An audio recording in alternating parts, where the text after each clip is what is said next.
So Oh it's yeah, it's good. become a big. It's the Super Bowl for economists every few weeks now. The Super Bowl for economists. That's really good. I haven't heard that.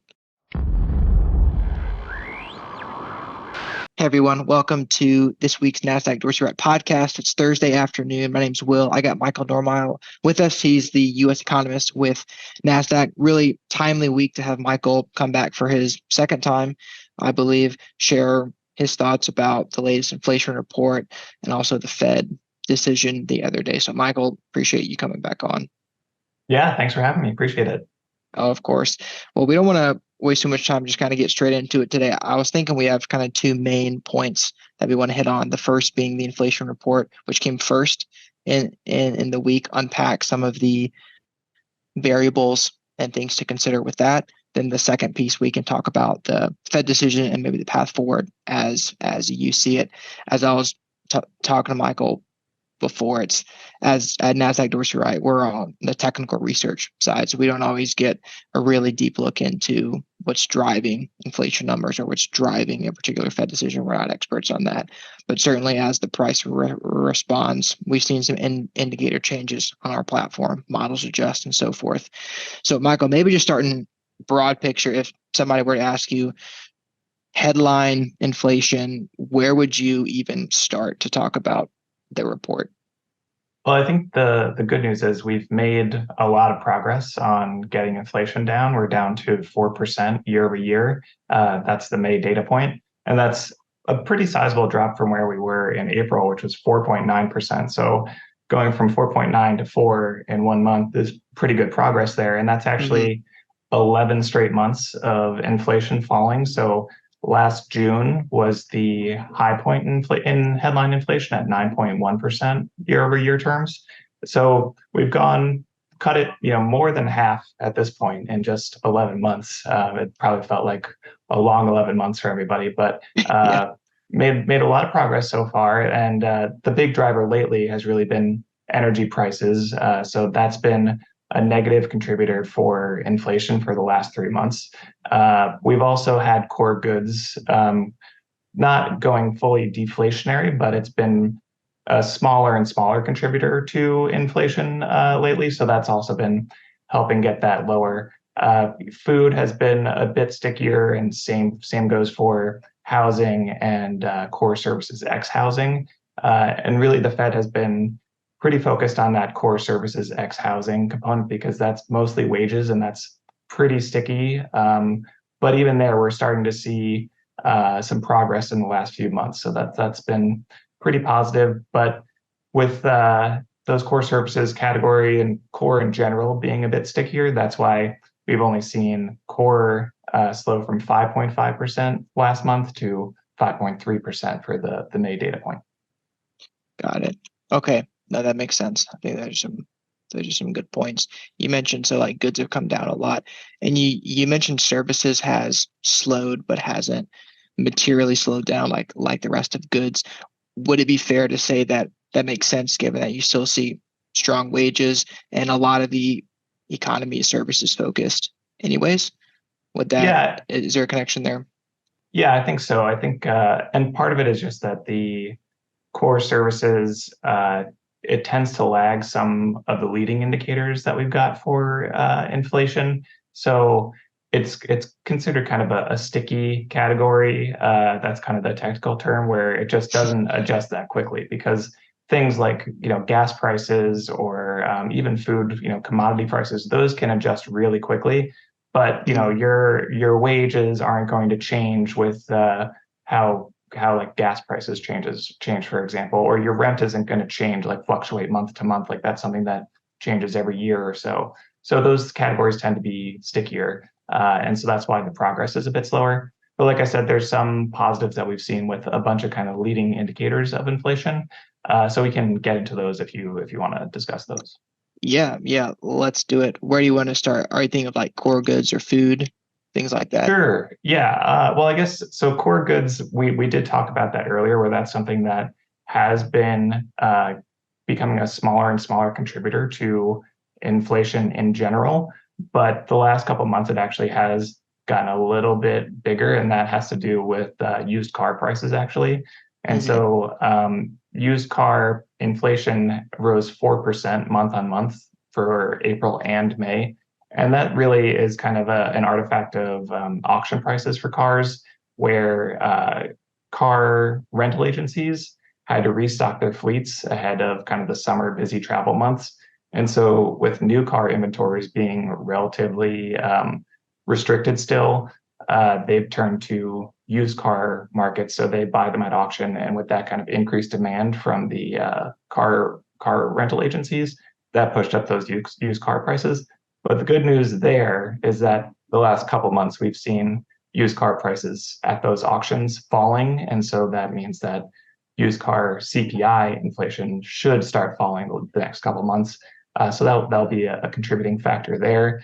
Also, as it relates to food, I talked about that being kind of a relatively sticky category, even though it is commodity based, so it can adjust relatively quickly. And one area that we are looking at as a kind of leading indicator of food inflation is fertilizer prices, and that's actually related to natural gas a little bit because natural gas is a component in producing fertilizer, and so natural gas prices have come down a lot in the past year after spiking in response to the war in Ukraine. And so now fertilizer inflation is negative 45% year over year after reaching over 100% year over year last year. And so we're starting to see food inflation roll over a little bit, but it should be following what we're seeing with the fertilizer inflation. Just because that's an input, obviously, in food production. You need fertilizer before you make your food, right? So that's why it tends to be a bit of a leading indicator there. And then the other big one, really in terms of weight as well, especially, is housing. So housing is about 40% of core CPI in terms of weight. And so for months now, we've seen like market-based measures of home prices and rents rolling over. That's like your Zillows and your apartment lists. They have these kind of pretty up-to-date measures, and they've been slowing since early last year. But that's looking at newly sold homes, newly signed leases, whereas the CPI for housing, that's a sample of all homeowners and all renters, not people who just signed a new lease or just bought a new house. And so we're finally starting to see those newly sold homes, newly signed leases become a bigger and bigger chunk of the sample for CPI. And so we've got CPI starting to roll over now for that category. And it's got a ways to go still, but based on what we've seen with the pretty sharp downturns and those market-based measures, it's a good sign that there's a ways to go for the shelter housing cost inflation too. Got it. Sounds like a lot of pretty good news. If you were to highlight anything, or is there anything that's alarming to you? We know like too much deflation could be a sign of weakening demand and perhaps taken in excess bad for the economy or markets longer term. Is there anything? I'm guessing right now that that's not too much of a concern, given that things are still elevated in terms of price increases.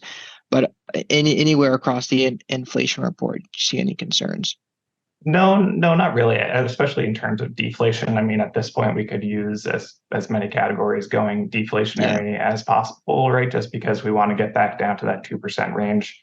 We're still at 4%. And even with core CPI being over 5%, that's really what the Fed is going to be focused on, because core is a better sign of where inflation is headed than headline, because it strips out those more volatile food and energy components.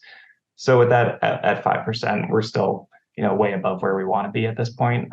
So I think it's more that we've got a lot of positives, that there's some progress being made and some stuff in the pipeline that suggests that it should keep making progress. Nice.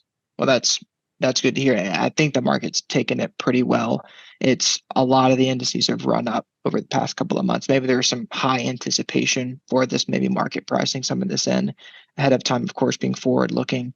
Then you got indices sitting on some of our jargon terms like well above the top of their 10-week trading bands, which is just a measure of there's a lot of near-term overextension going on in the market, maybe some type of near-term euphoria going on. Then we had the Fed decision yesterday. I think the average path of the market for the Fed decision, like 5 of the last 6 days or something, or five of the last 6 seems like the market was down after the Fed came up with their decision. Then yesterday, I think the S&P was marginally positive, and a couple of the other indices were as well. So what are your kind of thoughts and takeaways from the Fed decision and maybe Powell's comments as well? Sure. Yeah, I think I guess the two big things that came out of the Fed uh, decision yesterday was that they paused their rate hikes, which they had telegraphed for a while. So that was kind of expected, just to leave rates at the 5 to 5.25% range. But they also released their updated summary of economic projections, and that's where all the voting members of the Fed say where they think rates are going to be, where they think PCE inflation is going to be, where they think GDP is going to be, for blah, blah, blah. And so the important thing that people really latched onto, of course, was where they think rates are going to end the year. And that was actually two more rate hikes, essentially higher than we are now. So they skipped this month, but they're planning to make two more 25 basis point rate hikes over the remainder of the year. And markets had only been pricing in one more rate hike over the remainder of the year, probably at the next meeting in July.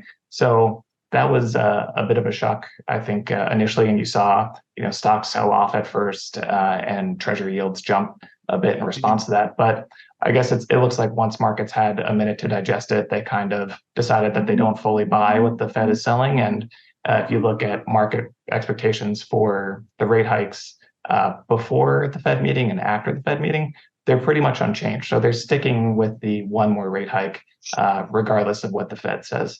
And that's probably because the markets are more confident that inflation is going to come down faster than the Fed seems to think. That's really interesting to me to see that the Fed saying one thing and the markets saying that we don't buy that right now, which is really interesting for me to watch play out, because like you said, market sold off originally and then it started to come back in the afternoon, closed marginally positive, and today, as we're recording, we're having another nice rally. So it doesn't seem like the market's buying the need to discount valuations any further with higher interest rates right now. We'll see how that shakes out. Any surprise comments to you about the decision apart from that additional rate hike? I think that was the big news. I think, if you're looking at the quote unquote dot plot, where it's just where every Fed member lands, it is a bit all over the place. You have a few people that think that rates hikes are done, that we've gone far enough, and then you've got someone who thinks we should do 100 basis points in rate hikes. So the even though the kind of consensus is around the doing two more rate hikes, it is a whole spread of opinions. So the kind of we just take the median as what we should expect, but even within the Fed, they're not fully agreed on where we go from here and whether we've done enough or if we still need to do another 100 basis points in rate hikes. And that's why Chair Powell is always talking about how this is data dependent, and that that he wasn't making any guarantees about what's going to happen at the July meeting. They get another CPI report before then. They get another jobs report before then. So they've got some stuff to look at, and depending on how those unfold, that will go away to determining what they're going to do in July. Yeah, I can see that, and I like how I was listening to the Q&A session that he was hosting, and I like how he reiterated that they're not trying to surprise the market. You mentioned that they really telegraphed this pause. He mentioned, like, verbally yesterday, affirmed that they're not trying to surprise the markets with any type of decisions, which honestly, as a quick tangent, that took me back to I think it was early March 2020 or February 2020, when the Fed did that like emergency rate cut, which was a total shock and a total surprise to the system. I can't remember if we talked about that last time, but someone gave the analogy during that time where it's like standing up on an airplane, just yelling that you're not going to crash. People didn't know that the airplane had a chance of crashing, so people freaked out, and then the market sold off on the huge interest rate cut. So maybe, I don't know if there's any connection to that, but they're being very clear. There's no surprises. They're trying to have the market price things in accordingly and gradually, it seems. Right. I think when things are moving in a relatively orderly fashion, that's when they like to do their forward guidance and try to follow that plan. But when the economy is doing poorly, all of a sudden, it's really that they'll cut very quickly and they'll hike more slowly. That's why it was so unusual last year when we saw 75 basis point rate hikes.